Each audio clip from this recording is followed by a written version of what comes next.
alguns instantes iniciaremos a transmissão.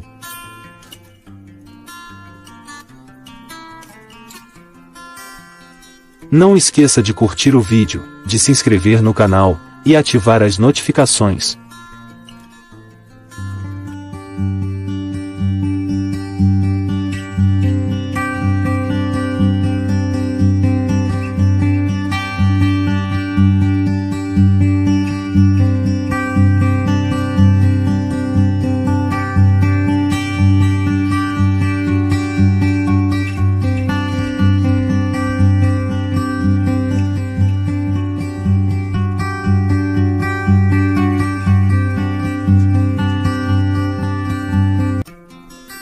TV União Espírita de Maceió.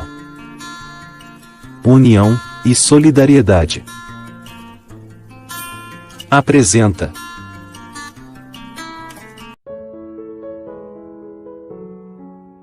TV União Espírita e Associação Espírita Joana de Ângeles apresentam o Evangelho.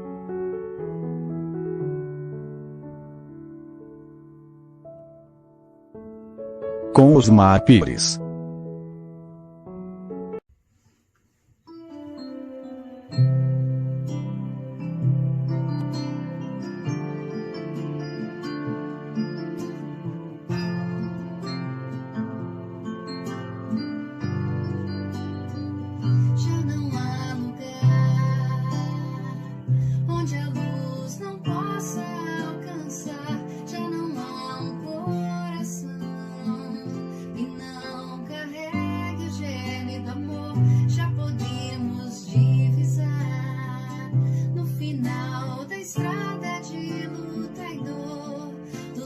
Calmos e serenos do Senhor, e são chegados os tempos, não temos tempo a perder.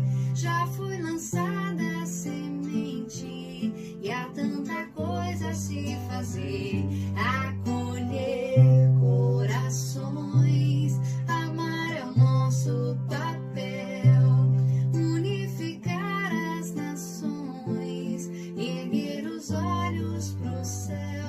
Cada voz que cante a paz, cada mão que plante a caridade, cada um de nós se faz mensageiros da felicidade. Brilharemos sempre, sim, indo ao encontro de Jesus, nessa caminhada de luz sem fim. Chegados os tempos, não temos tempo a perder.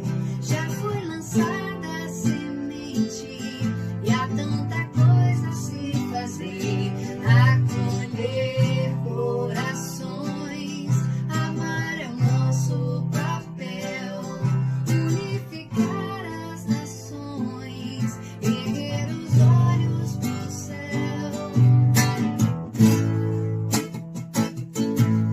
Chegados os tempos, não temos tempo a perder. Já foi lançada a semente e há tanta coisa a se fazer, acolher corações, amar é o nosso papel, unificar as nações, erguer os olhos pro céu. Erguer os olhos pro céu.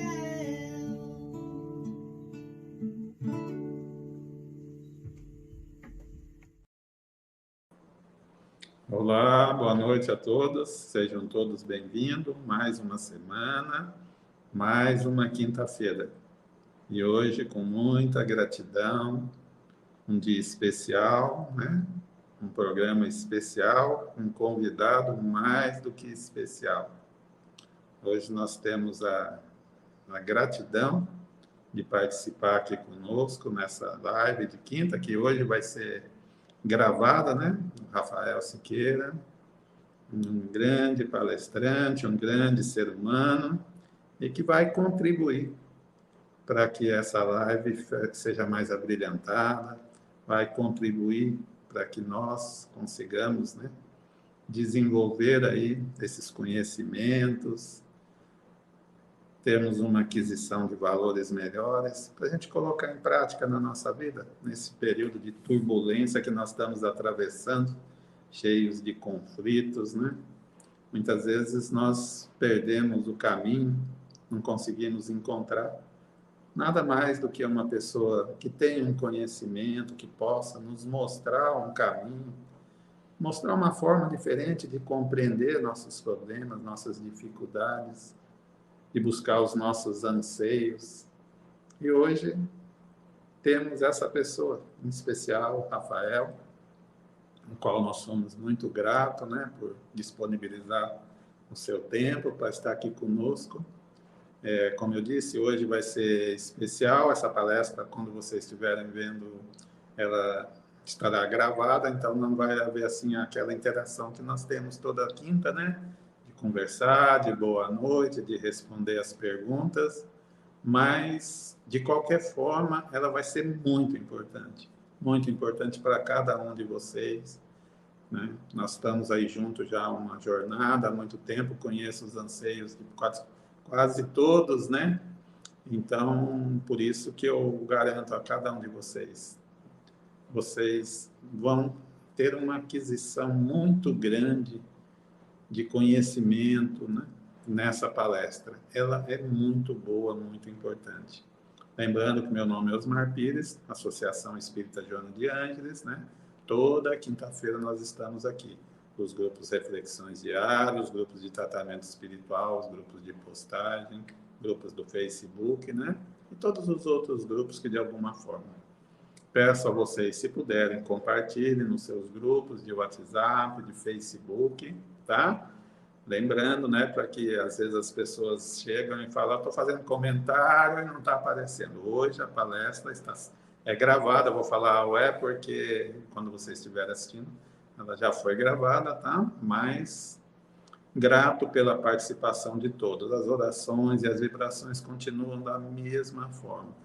Peço a vocês, continue colocando os nomes para vibração nos comentários, principalmente os nossos irmãos desencarnados.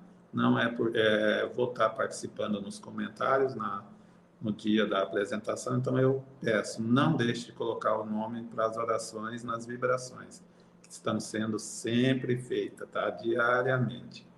E agora, então, vamos, né, nos preparar para a abertura, pedindo ao Mestre Jesus, a Joana de Ângeles, né, a nossa mentora, que nos auxilie, que nos ampare nessa data especial, para nós podermos receber o nosso convidado.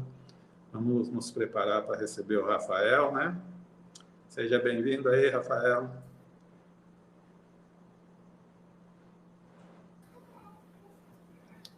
Olá, Osmar. Que prazer estar com vocês. Eu que agradeço, que maravilha. Olha, estava nessa expectativa aí, muito bom contar com a sua presença aqui. Muito bom mesmo. Muito obrigado. Em nome de todos que assistem, eu agradeço de coração. Você pode ter certeza que a alegria é minha. Quando nós estamos a serviço de Jesus, o coração está sempre em festa.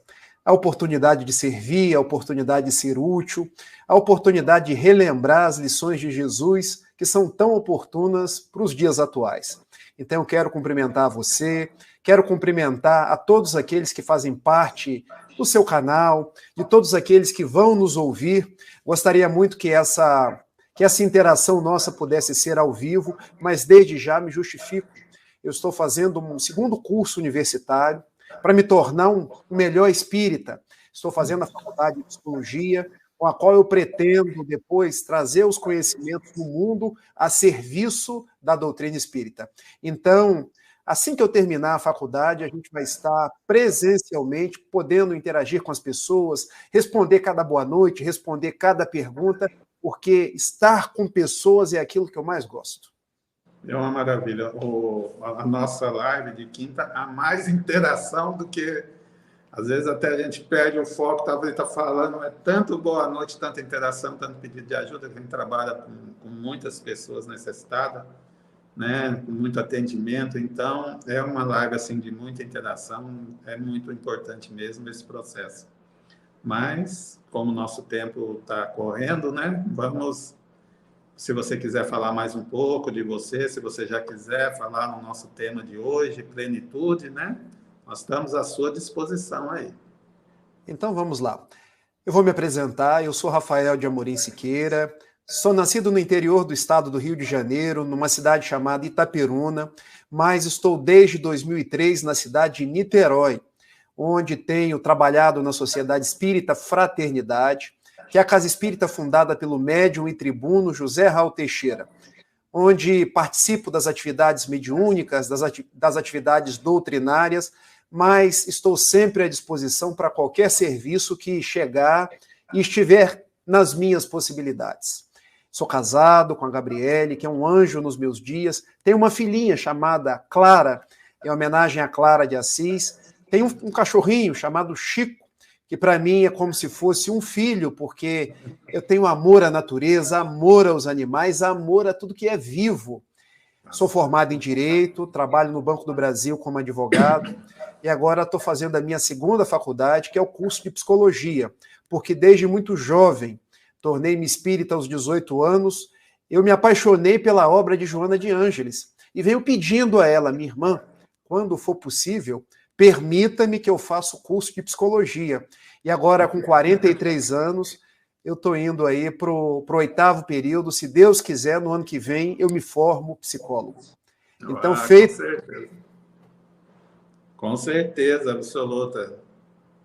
Hoje eu também tenho parentes, né, que está nessa formação também aí, formando, só está no 6º semestre ainda, né? Mas já tá vendo aí, gosto muito mesmo dessa área e trabalho, né, com essa parte também de orientação, né, de atendimento fraterno, né?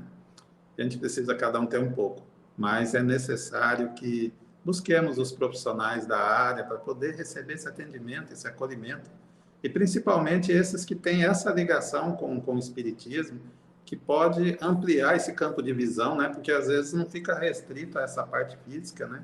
Porque tem muita essência daquilo que vem do nosso passado, de outras vidas, e que pode nos influenciar, e a psicologia está aí para nos auxiliar nesse sentido. Com certeza. Iniciando então a nossa palestra, procurei-te, desarvorado e triste, pelas terras distantes, em loucas aventuras com os outros, sem conseguir te encontrar. Onde chegava a minha ansiedade, deparava-me com as marcas dos teus pés no chão. Penetrei-me pelas lâminas da angústia, dilacerando todas as minhas ambições, em vãs tentativas de te encontrar.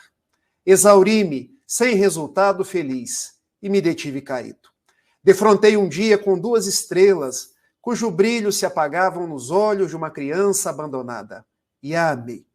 A sua voz sem palavra e a música da sua necessidade me fizeram encontrar nós 3, o próximo, a mim mesmo e a ti, ó soberano Senhor da minha vida.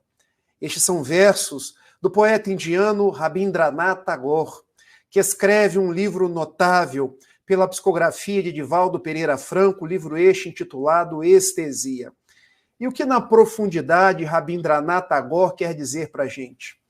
Das loucas aventuras da alma humana à procura de Deus, à procura da plenitude. Quando vamos nos perdendo pelos caminhos do mundo, dilacerando as nossas ambições, nos perdendo em meio das nossas vacuidades, até nos encontrar com o próximo, aquele que precisa de nós. E nos versos de Tagore, esse que trafegava encontrou-se com uma criança que tinha dores, que tinha necessidades. E ao encontrar com uma criança abandonada, ele percebeu. Não encontrava apenas alguém, mas encontrava a Deus, porque Deus vivia no interior daquela criança. E não encontrava somente a Deus, mas encontrava a si próprio, porque Deus é amor. Daí, quando encontramos o outro, servimos o outro, nós encontramos a Deus, que é o amor, e encontramos a nós mesmos, porque descobrimos uma utilidade para a nossa vida. Damos um valor, damos um sentido para a nossa existência. Falar, então, da busca pela plenitude é falar desse anseio da alma humana por se encontrar, por encontrar a Deus, por dar um sentido à própria existência. E tudo isso se faz possível quando nós aprendemos a amar, quando nós aprendemos a servir, quando nós, à semelhança daquilo que é descrito em a questão 115 do Livro dos Espíritos, que somos criados simples e ignorantes, nós caminhamos para a perfeição relativa, ou seja, para esse momento onde venceremos a nós mesmos, os nossos vícios, as nossas mazelas e nos libertaremos. Esse processo de autoencontro, de encontrar o próximo, de encontrar a Deus, Joana de Ângeles chama de plenitude. Tornar-nos plenos pela capacidade de amar, pela capacidade de servir, pela capacidade de luzir, de colorir, onde quer que nós nos encontremos. E para conversar sobre esse tema, eu quero destacar 3 propostas. Começando com a proposta budista, relembrando a dinastia dos Sakyamuni, que viveram ali no Nepal, cerca de 500 a 700 anos antes de Jesus. E essa dinastia dos Sakyamuni teve como herdeiro um príncipe chamado Siddhartha Gautama. E Siddhartha Gautama, que posteriormente seria o Buda, ele cresceu dentro de um castelo, onde nada lhe faltava. Ele tinha tudo, o que comer, o que vestir. Seu pai proibia-lhe que lhe falasse até mesmo das misérias do mundo, das doenças, das dificuldades. Ele se casou ali dentro do próprio castelo, teve o seu filho, mas não conhecia a vida. Conhecia a vida tão somente pela versão do seu pai. Mas a vida não é apenas aquilo que nós vemos no imediato do nosso olhar. A vida é um todo que nos convida a inúmeras reflexões. Um dia, ele resolveu sair daquele palácio para investigar a profundidade da natureza humana. E tal foi a sua surpresa, quando do lado de fora do castelo, ele se deparou com realidades que até então ele não tinha observado. A primeira realidade, ele viu pessoas velhas, pessoas que já tinham completado a idade madura da vida, e ele se deu conta, eu tão jovem, um dia vou também envelhecer. E se deu conta que pessoas mais velhas eram muitas vezes mais fracas, mas também mais experientes. E fez um exercício de empatia. Eu preciso tratar melhor as pessoas com mais idade, porque um dia eu serei mais velho igual a todas elas. Mas o príncipe Siddhartha Gautama não viu apenas pessoas velhas, ele viu pessoas pobres. Pessoas que não tinham o que comer, que não tinham o que vestir. E quando falamos de pobreza na Índia, no Nepal, é a pobreza extrema, meus amigos. E ele, puxa vida, na casa do meu pai eu tinha tudo. Eu tinha as refeições contadas durante o dia e agora pessoas que às vezes se alimentam de restos, daquilo que é jogado na lata do lixo, e ele se deu conta. Qual seria a minha atitude perante a vida se eu também não tivesse o que comer? E ele vai fazendo curvas de empatia, de solidariedade com as pessoas. Quando ele se deu conta da existência da doença. As pessoas adoeciam. No castelo, ele nunca havia visto uma pessoa doente, porque o seu pai não permitia. Ele próprio nunca tinha ficado doente, mas agora ele via aleijados, cancerosos, mutilados, e ele, como eu estaria se estivessem em iguais condições? E por fim, ele registrou um fenômeno natural, para o qual todos nós caminharemos um dia, chamado desencarnação. Ele se defrontou com a morte. E na Índia, no Nepal, quando as pessoas morrem, se queimam os restos orgânicos e as cinzas se jogam no rio sagrado, o rio Ganges. E ele se deu conta, um dia eu também vou morrer. E olhava as pessoas que estavam sepultando seus entes queridos e via a tristeza, via a dificuldade. E a vida não é apenas o que existe dentro do castelo. A vida não é apenas aquilo que eu imagino. A vida é esse todo. Porque existe velhice, existe doença, existe pobreza, existe morte. A vida me convida a profundas reflexões e, sobretudo, ao exercício de solidariedade. Ele começa a fazer uma vida monástica, começa a se abstrair do mundo, a se abster de coisas, porque ele queria purificar o próprio corpo naquela que era a proposta asceta, o ascetismo, ou seja, submeter o corpo às demandas do espírito. Passado algum tempo, ele se dá conta: nem tanto ao mar, nem tanto à costa.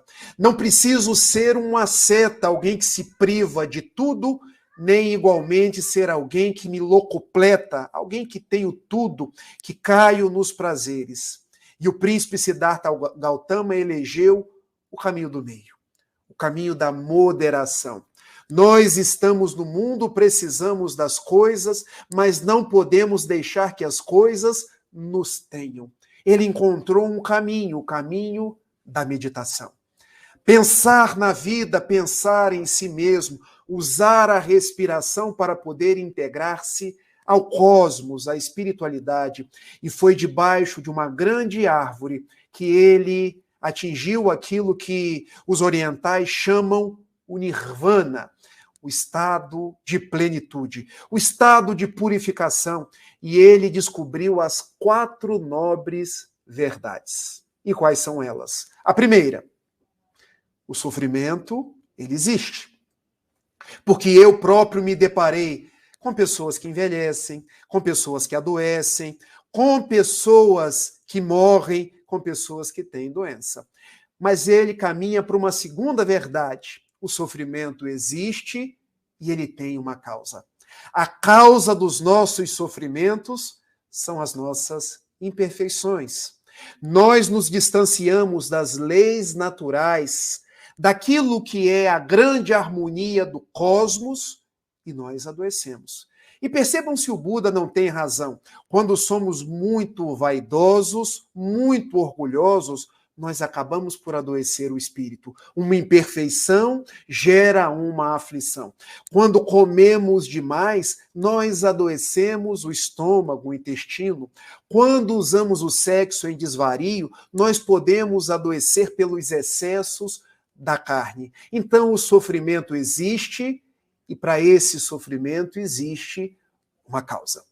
A terceira grande verdade alcançada por Siddhartha Gautama: o sofrimento existe, tem uma causa, e essa causa pode ser combatida, pode ser eliminada, ou seja, eu posso, através de atitudes, me corrigir, me tornar uma pessoa melhor, buscar o caminho da plenitude e poder encerrar essa roda dos sofrimentos, até que ele atinge a quarta nobre verdade. Vamos rememorar. O sofrimento existe, tem uma causa. Essa causa pode ser combatida através de um caminho óctuplo. E aí nasce as 8 propostas para nós vivermos em paz, para nós alcançarmos a plenitude, conforme o budismo. E propõe Siddhartha Gautama que o primeiro dos caminhos óctuplos é o seguinte: eu preciso aprender a pensar. Porque da forma como eu penso, eu vivo. Os meus pensamentos dirigem as minhas palavras, as minhas atitudes. Propõe então a filosofia budista que a minha vida está centrada na minha casa mental. E daí eu pergunto para vocês: como estamos pensando? Como está aquilo que vai na nossa casa mental? Há estudos recentes da neurolinguística de que nós temos cerca de 70 mil pensamentos por dia. O fato é que, enquanto eu estou falando, nós estamos pensando. Alguns podem estar pensando Que horas ele vai acabar com essa palestra? Outros podem estar pensando, será que eu vou ter dinheiro para pagar as minhas contas? O que será do futuro? Como eu darei conta das minhas obrigações do cotidiano? O fato é que todos nós estamos pensando. Então, propõe Buda, precisamos aprender a pensar corretamente. O reto pensar. O segundo dos passos do caminho óctuplo, se o pensamento gera a palavra, eu preciso falar bem. Falar o que convém à sã doutrina. E eu pergunto para vocês, o que nós estamos falando? Será que nós estamos falando apenas futilidades, frivolidades? O que tem sido a tônica das nossas conversações com as pessoas? Será que abrimos a boca apenas para reclamar? Dizer que tudo está atrapalhado, que as coisas não estão bem?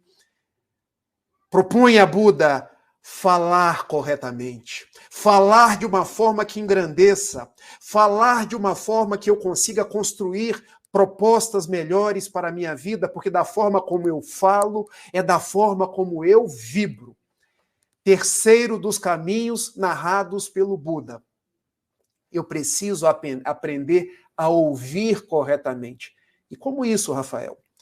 Muitas pessoas vão falar as mais variadas coisas. Vão falar palavrões, vão entretecer calúnias, vão construir frases de pessimismo, mas eu ouço o que eu quero. Eu posso ouvir as notícias da televisão que só falam em desgraça, só falam em morte, e posso dar valor a elas tão somente, mas eu posso ouvir de coisas boas, de orações, de músicas que elevam. Daí o reto ouvir. Propõe a quarta nobre verdade do caminho óctuplo, o reto compreender. Por quê? Porque eu preciso aprender a compreender as pessoas. E vejam, compreender do jeito que elas são, e não do jeito que eu quero que elas sejam.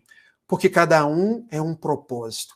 Conforme o budismo, cada um é uma chispa de amor que gravita no universo. Então, o Rafael é diferente do Osmar, que é diferente da Gabriele, e eu preciso compreender as pessoas tal qual elas são, porque senão eu vou viver em turras, em brigas, em rixas. Quinto passo do caminho óctuplo, conforme nos propõe o Buda. Modo de vida correto. Como é o nosso modo de vida? Será que nós vivemos apenas em razão das coisas materiais, do quanto nós temos na caderneta de poupança, do quanto nós podemos comprar e ter e parecer? A filosofia budista dizia que o mais importante, o ser, quem eu sou. Quais são os meus valores? O que eu tenho feito para melhorar o mundo, melhorando a mim mesmo? Sexta proposta do caminho óctuplo budista, eleger um esforço correto. E por que um esforço? Porque tudo que a gente faz na vida eu preciso despender uma energia. Eu não posso despender energia demais, porque senão eu me canso e não chego no meu objetivo. E nem posso despender energia de menos, porque senão eu caio na preguiça, no ostracismo. Sétima proposta do caminho óctuplo, eu preciso ter uma atenção correta, uma atenção plena. Aprender a silenciar.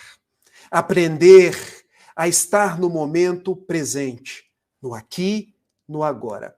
Porque quando olhamos para as pessoas hoje, nós nos damos conta que grande parte delas não está no hoje. Elas se encontram no ontem, sofrendo por aquilo que já passou, desenvolvendo depressões, desenvolvendo tristezas as mais variadas. Outra tanta parte se encontra no futuro. São as ansiedades. Pessoas, será que eu vou ter isso? Será que eu vou ter aquilo? O que será do amanhã? Propõe então a doutrina budista atenção plena. E hoje já existe uma linha da psicologia chamada mindfulness, o momento presente. Eu focar naquilo que é o meu hoje, porque o hoje é o melhor momento. O aqui é o melhor lugar. E a 8ª proposta do caminho óctuplo é sintonizar-me, uma correta sintonia com o mundo no qual eu estou vivendo. Porque vejam, eu faço parte de uma casa, de uma terra, então eu preciso estar em harmonia com o cosmos, com a natureza, com os animais, mas também preciso estar em harmonia com os outros seres humanos, porque eu faço parte de uma família, eu tenho pais, eu tenho irmãos, eu tenho filhos. Eu moro numa cidade onde eu não estou sozinho, eu me relaciono com ascensoristas, com pessoas que andam pela rua, eu tenho chefe, eu tenho funcionários. O caminho da plenitude, então, para o budismo é eu me dar conta das 4 nobres verdades. O sofrimento existe, ele tem uma causa, essa causa pode ser combatida, e para eu combater, eu preciso me aperfeiçoar em 8 flancos. Pensar retamente, falar retamente, ouvir retamente, agir retamente, viver de uma forma correta, ter um esforço, um gasto de energia correto, ter uma atenção correta, viver no momento presente e, sobretudo, sintonizar-me, buscar sintonia onde quer que eu me encontre. Essa é uma primeira proposta, a proposta extraída do príncipe Sakyamuni, o príncipe Siddhartha Gautama. Mas nós podemos caminhar 500 anos, porque numa gruta em Belém de Judá, ali pelo ano 0, e aqui eu não vou adentrar em correções do calendário ou não, nasceu aquele que, nas palavras de Ernesto Renan, um grande professor do Colégio de France, dividiu a história da humanidade em antes e depois do seu amor, da sua presença. Refiro-me a Jesus de Nazaré, o nosso mestre, o nosso guia. Aquele que Allan Kardec teve a condição de perguntar em a questão 625 do Livro dos Espíritos: qual o tipo mais perfeito que Deus nos enviou ao mundo para ser o nosso modelo e o nosso guia? E a resposta, a menor do Livro dos Espíritos: Jesus. Se é o nosso modelo para ser copiado, se é o nosso guia para ser seguido. E a vida de Jesus é um caminho para a plenitude. A começar por onde ele nasceu, na singeleza de uma gruta, no meio dos pastores, no meio dos boizinhos, dos carneirinhos, porque para ser pleno, eu não preciso ser um rei conforme os valores do mundo. Eu não preciso de coisas, eu não preciso de valores amoedados, eu preciso cingir-me de simplicidade, de humildade, e pensar que nós estamos no mundo para seguir Jesus, e Jesus esteve no mundo para servir. Quem foi Jesus? Jesus foi aquele que cresceu, e depois dos seus 30 anos de idade, após ser batizado pelo seu primo João Batista, ele começa um verdadeiro messianato de amor. Estando no meio das gentes, escolhendo como discípulos 11 pescadores e apenas um comerciante, Judas Iscariotes, que foi aquele que o traiu, mas que em nenhum momento deixou de ser amado por Jesus. E vejam, Jesus escolheu pescadores, homens simples. Jesus esteve no meio das pessoas, conversando com todas elas. Não fez distinção de ninguém. Ele esteve com a dona de casa e disse que o reino dos céus era semelhante a 3 medidas de farinha na qual se colocou o fermento dentro para que ela pudesse crescer. Ou seja, ele falava de acordo com os tempos e os lugares. Ele acolhia as pessoas. Esteve com os homens do campo e disse que o reino dos céus era semelhante ao grão de mostarda, que era a menor das sementes, mas que uma vez lançada ao solo, gerava a maior árvore. Foi Jesus que recebeu 10 rancenianos e não se afastou deles, curou os 10. e apenas um voltou para agradecer. Foi Jesus, conforme o Evangelho de Lucas, que recebeu uma mulher, Miriam de Migdol, Maria de Magdala, que, segundo Lucas, era possuída por 7 demônios. Segundo Humberto de Campos, no livro Boa Nova, era uma cortesã. Mas Jesus não a expulsou do seu colégio apostólico, das mulheres que o seguiram até o momento da sua crucificação. Pelo contrário, Jesus a transformou numa seguidora. E há quem diga, como Tomás de Aquino, já no século XIII, que Maria de Magdala foi uma apóstola. Mas aqui não vamos entrar em quaisquer tipos de polêmicas. Nós estamos falando de plenitude. Foi Jesus, crucificado no meio de 2 ladrões. E disse a um deles, de nome Dimas, Mestre, posso estar contigo no reino dos céus? E ele, ainda hoje estarás comigo no reino dos céus. Foi Jesus que, mesmo quando crucificado por Anás, por Caifás, por Pôncio Pilatos, ele perdoa-os, Pai.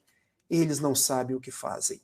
Então, conhecer o caminho de Jesus, copiá-lo, porque ele é o nosso modelo, segui-lo, porque ele é o nosso guia, é buscar a plenitude. Ele nunca teve nada a não ser amor, a não ser uma proposta de paz. E era ele mesmo quem dizia, as aves do céu têm os seus ninhos, as raposas têm os seus covis, mas eu não tenho uma pedra para recostar a minha cabeça. E trata-se do homem mais feliz, do homem mais equilibrado que já passou entre nós. Foi Jesus que, quando subiu um monte, divisando lá embaixo aquele mar azul de Genezaré, ele disse, bem-aventurados os pobres em espírito, porque deles é o reino dos céus. Ele não falava de pobreza material, mas ele falava de humildade, de simplicidade, tão importantes para nós encontrarmos a plenitude. Foi Jesus quem disse, bem-aventurados os misericordiosos, porque para encontrar a plenitude, nós precisamos ser misericordiosos. Rafael, e o que é misericórdia? Há um grande escritor mineiro que escreveu Grandes Sertões Veredas, João Guimarães Rosa, quando ele nos diz que misericórdia é colocar o coração, córdia, por sobre a miséria alheia. É servir, é amar. Foi também Jesus que, na última das bem-aventuranças de felicidade, disse, bem-aventurados os pacificadores. No mundo de tanta guerra, no mundo ainda ouvimos falar de países que invadem outros países, de pessoas que brigam pelos mais variados motivos, encontrar a plenitude, encontrar esse estado de pacificação íntima, é fazer a paz, é trabalhar pela paz. Daí, se alguém fala mais alto, nós falamos mais baixo. Se alguém nos bate numa face, Jesus nos recomenda dar a outra. Não é ficar nos dando para as pessoas nos esbofetearem. Dar a outra é dar a face do entendimento. Quando um não quer, 2 não briga. Quando um está mais ajustado com as leis naturais, nós não precisamos discutir, nós não precisamos entrar em contendas. Foi Jesus. Lá no Evangelho de Mateus, capítulo 18, versículos 21 e 22, quando Simão Pedro se lhe acercou e lhe perguntou, mestre, quantas vezes devo perdoar o meu irmão? Até 70 vezes 7? Até 7 vezes? Eis que Jesus lhe responde, não te digo até 7 vezes, mas 70 vezes 7. O que quer dizer que para alcançarmos a plenitude precisamos perdoar 70 vezes 7. Uma expressão idiomática do hebraico que quer dizer infinitas vezes. Daí, o caminho para a plenitude, amar como Jesus amou. Perdoar como Jesus perdoou. Nos entregar às pessoas como Jesus se entregou, sem fazer distinção a quem quer que seja. Servir como Jesus serviu. E na última grande ceia, quando ele lavava o os pés dos seus apóstolos. Ali pelo Evangelho de João, capítulo 13, ele foi lavar os pés de Simão Pedro, e Simão Pedro: não, você é o meu mestre, jamais lavarás os meus pés. E Jesus lhe disse: Simão, Simão, eu te tirei do mar da Galileia e te convidei para pescar almas. Não pense que eu vim ao mundo para ser servido, mas para servir. E se eu não te servir, tu não terás parte comigo. E Simão Pedro, que era do povo, uma pessoa simples: então não laves apenas os meus pés, Senhor, mas lave-me o corpo inteiro. Era Jesus ensinando a servir. Para ser pleno, plenitude, é preciso servir como Jesus serviu. Mas também para buscar a plenitude, tal qual nos ensinava Jesus, há alguns caminhos de observação, porque ele nos dizia em Marcos, capítulo 13, versículo 33, olhai, orai, vigiai.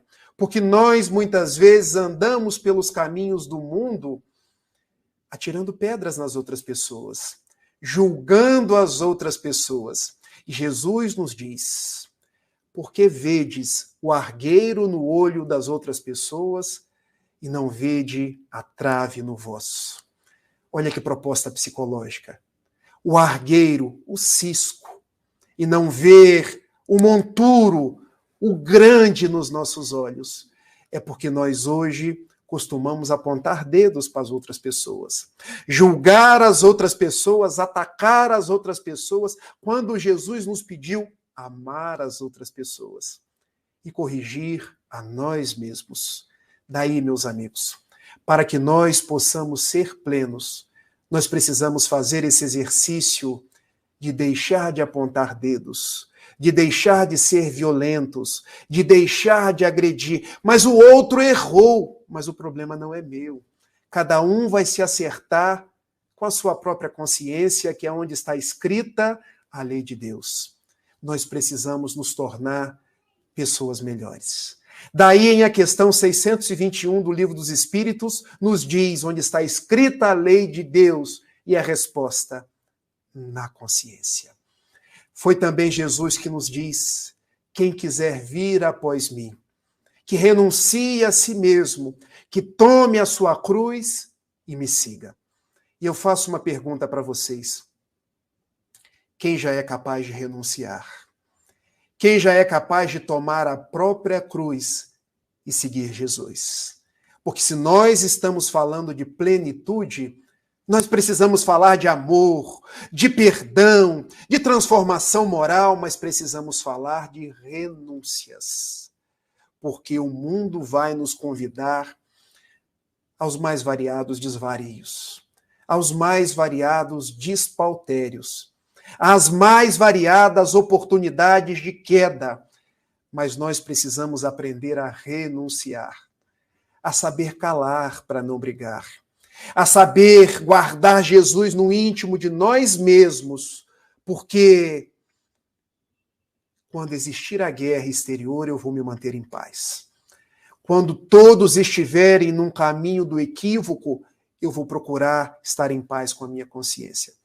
Quando todos quiserem se ingrar por um caminho, mas eu acho que Jesus não caminharia por aí, eu caminharei pelo outro. O estado de plenitude, então, é saber renunciar. Tal qual uma mãe que renuncia da própria vida para cuidar de um filho. Tal qual aquele que sabe renunciar a tudo que o mundo nos oferece para poder seguir em paz. Foi o próprio Jesus que nos disse: no mundo tereis aflições, mas tende bom ânimo, porque eu venci o mundo. Percebam a palavra de Jesus. Ele não nos diz: eu venci no mundo. Se nós queremos a plenitude hoje, deixemos um pouco as vitórias do mundo, porque são vitórias de Pirro. Pirro era um general grego que venceu uma guerra, mas perdeu tantos homens, que era uma guerra que ele ganhou, mas perdeu. Essa expressão entrou para a história. Então, querer ganhar no mundo é uma vitória de Pirro, mas querer vencer o mundo, o seu canto das sereias, que às vezes nos chama, Rafael, faz isso. Eu estou com Jesus. É buscar a plenitude, é buscar a paz. Se nós queremos ser plenos, lembremos de Jesus lá no Evangelho de João, no capítulo 13, no versículo 35, quando ele nos diz: os meus discípulos serão conhecidos por muito se amarem. Vamos nos amar, meus amigos. Não há tempo a perder. Como diz a canção que iniciou a nossa fala, esse é o momento de amar. Ainda que desamado, é preciso amar. Ainda que odiado, é preciso amar. Ainda que o mundo coloque uma carga pesada nos nossos ombros, é preciso amar. Caminhamos pela plenitude e o caminho óctuplo budista. Caminhamos pela plenitude nos caminhos de Jesus. E vamos terminar a nossa fala, porque Jesus prometeu um consolador. Se me amais, guardai os meus mandamentos, e eu rogarei ao Pai para que vos envie um outro consolador, que há de ficar convosco por toda a eternidade, que há de esclarecer-te todas as coisas. E o Consolador veio. Veio estampado pela mensagem dos bons espíritos, que levantaram as lápides dos túmulos vazios para nos trazer as respostas da espiritualidade. É a doutrina espírita que chega na efervescência de Paris, quando um professor, Hippolyte Léon Denisard Rivaio, em 18 de abril de 1857, atravessando a Rue de Rivoli, caminho ao Palais Royal, no centro de Paris, na loja de Messier Danty, inicia a vendagem do Livro dos Espíritos, para nos trazer a mensagem da imortalidade, a mensagem da caridade, a mensagem da lei de causa e efeito, a mensagem de que nós não somos um corpo material, mas nós somos um corpo espiritual, nós somos espíritos que passamos pela terra, mas estamos destinados à plenitude. Eu queria, então, encerrar a nossa fala falando que o Espiritismo nos fala de plenitude. A essência do Espiritismo é convidar a alma humana, depois de tantos erros, depois de tantos caminhos equivocados, a tornar-se plena. E, para tanto, o Espiritismo resgata duas propostas principais, dois caminhos que abrem as comportas do nosso espírito. E o primeiro deles, capítulo 17 do Evangelho segundo o Espiritismo.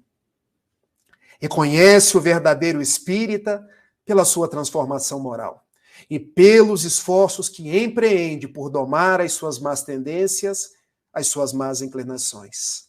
Se queremos ser plenos, meus amigos, possamos transformarmos-nos, fazer-nos pessoas melhores. E, para tanto, vamos precisar nos conhecer. Quem é o Rafael? É um espírito imortal, que traz na mochila, na sua engrenagem espiritual, ainda muitos erros, muitos equívocos, que eu preciso aprender a lidar com eles para transformar. Onde existir ainda impaciência, tornar-me uma pessoa mais calma. Onde ainda existir orgulho, fazer-me uma pessoa mais singela, mais humilde. Onde existir ainda egoísmo, que eu possa trabalhar pelos caminhos da caridade. O caminho da reforma íntima, o caminho de a cada dia eu buscar ser um melhor pai, um melhor esposo, um melhor membro da sociedade no qual estou inserido. Essa é a primeira proposta. E a segunda proposta, umbilicalmente ligada à primeira, capítulo 15 do Evangelho segundo o Espiritismo. Fora da caridade não há salvação. E vejam, a proposta não é fora do Espiritismo não há salvação, mas fora da caridade não há salvação. E eu gostaria agora de fazer uma parceria com Kardec. Propor que a frase seja: fora da caridade não há plenitude. Porque quanto mais darmos de nós mesmos. Quanto mais oferecermos as mãos àqueles que têm fome, quanto mais enxugarmos lágrimas, quanto mais amarmos, quanto mais servirmos, quanto mais formos benevolentes, indulgentes, quanto mais perdoarmos, mais alcançaremos a plenitude. É bem verdade, estamos a caminho. Um passo, depois outro passo. Nessa caminhada incessante, nascer, morrer, renascer ainda e progredir sem cessar. Tal é a lei. Ou, melhor dizendo, nascer, morrer, renascer ainda. Esse é o caminho da plenitude. Falar, então, de plenitude é relembrar a proposta budista, é relembrar a proposta espírita, que hoje nos agasalha e nos ensina a ser pessoas melhores. É relembrar a proposta cristã, que iluminou o poeta indiano Rabindranath Tagore, que nos brindou com os seus versos, dizendo: procurei-te, desarvorado e triste, pelas terras distantes, em loucas aventuras com os outros, sem conseguir te encontrar. Onde chegava a minha ansiedade, deparava-me com as marcas dos seus pés no chão.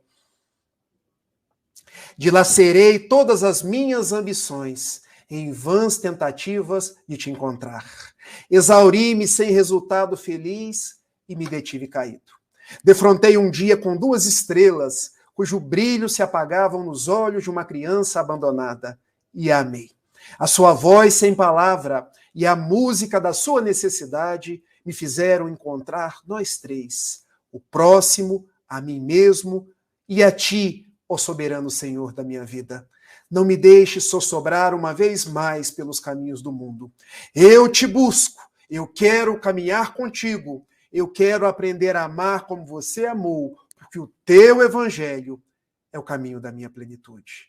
Muito obrigado, muita paz, e se tiver perguntas, eu souber, nós respondemos. Maravilha, né? Que maravilha. Muito obrigado. A gente chega a emocionar, sabe? Com essa luz, né? Que ilumina os nossos caminhos. Eu tenho uma pergunta, se você... Que relação nós podemos ter entre a psicologia e o espiritismo para que ambos se auxiliem, né? Nós podemos crescer espiritualmente através da psicologia e, ao contrário, o que o espiritismo pode nos auxiliar na nossa saúde mental? Existe uma relação aí que pode ser melhorada? Quando falamos em psicologia, Osmar, psicologia, o próprio nome já diz, é a proposta, o estudo de entender a alma. E o que nós somos, senão espíritos, almas. Tanto isso é verdade que Kardec, quando escreveu a Revista Espírita, ela tinha um outro nome, Jornal ou Revista de Estudos Psicológicos, porque ele já entendia que a psicologia deveria caminhar junto com a proposta espírita nesse grande objetivo de entender nós, os seres humanos, que não somos apenas corpos de carne, mas somos espíritos que transitamos numa faixa corporal.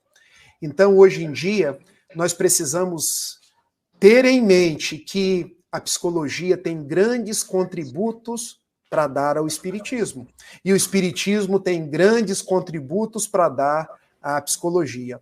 Desde 1989, quando Joana de Ângeles escreveu o seu primeiro livro da série psicológica, nós já conseguimos divisar que espírito e corpo, ciência e religião, espiritismo e psicologia precisam caminhar juntos.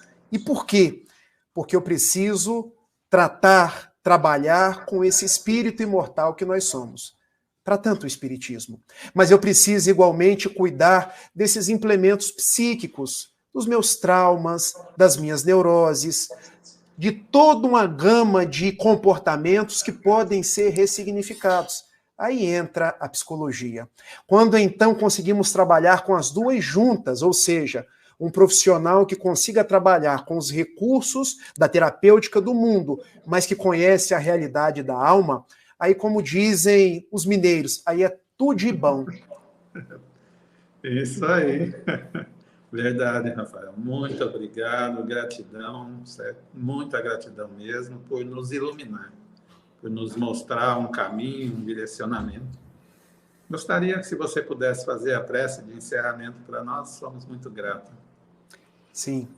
Existe uma prece do benfeitor Emmanuel, chamada Oração Nossa, mas que ela também pode ser a oração da plenitude, quando o benfeitor diz assim: Senhor, ensina-nos a orar sem esquecer do trabalho, a dar sem olhar a quem, a servir sem perguntar até quando, a sofrer sem magoar seja quem for, a progredir sem perder a simplicidade, a semear o bem sem pensar nos resultados, a desculpar sem condições, a marchar para frente sem contar os obstáculos, a ver sem malícia, a escutar sem corromper os assuntos, a falar sem ferir, a compreender o próximo sem exigir entendimento, a respeitar o semelhante sem reclamar consideração, a dar o melhor de nós, além da execução do próprio dever, sem cobrar taxas de reconhecimento. Senhor, fortalece em nós a paciência para com as dificuldades dos outros, assim como precisamos da paciência dos outros para com as nossas próprias dificuldades. Auxilia-nos para que a ninguém façamos aquilo que não gostaríamos que nos fosse feito, e ajuda-nos sobremodo a compreender que o caminho para a plenitude é compreender-te os desígnios e agir conforme tu queiras, hoje, agora e sempre. Abençoe o Osmar Pires, abençoe o seu programa, todos aqueles que o assistem, abençoe a todos que nos ouvem, seus familiares, seus amigos. Olhe pelo nosso Brasil, pelos nossos governantes. Olhe, Senhor, pelo nosso mundo que tanto carece de Ti. Olhe por cada um de nós e dai-nos a Tua paz. Muito obrigado por tudo e que assim seja. Muito obrigado, gratidão e até a próxima semana. Obrigado, Rafael. Grato.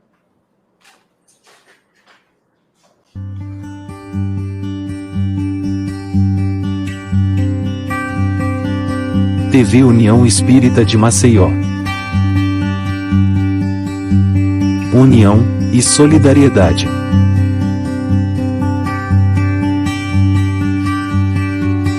Aguardamos a todos em nossa próxima transmissão.